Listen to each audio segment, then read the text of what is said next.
ഞാൻ ഇതുവരെ ആരോടും പറയാത്തൊരു രഹസ്യമുണ്ട്. കേരളം അറിയാത്ത രഹസ്യം, ഇന്ത്യ അറിയാത്ത രഹസ്യം. കാഫർ സ്ക്രീൻഷോട്ട് റിവേഷ് രാമകൃഷ്ണൻ പ്രചരിപ്പിച്ചെന്ന് സമ്മതിച്ച് ഡിവൈഎഫ്ഐ.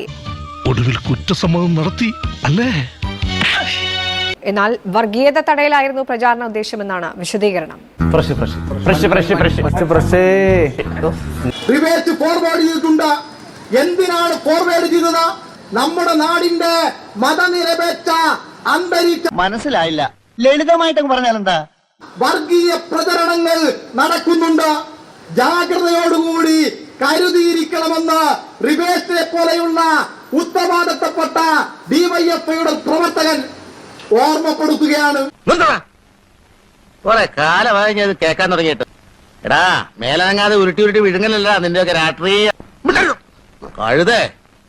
ഇനി നീ ഇവിടെ രാഷ്ട്രീയം പറഞ്ഞ് കേട്ടാൽ ഇട്ടിച്ചതിന്റെ അസ്ഥിയിൽ ഓടിക്കും. Bloody fool.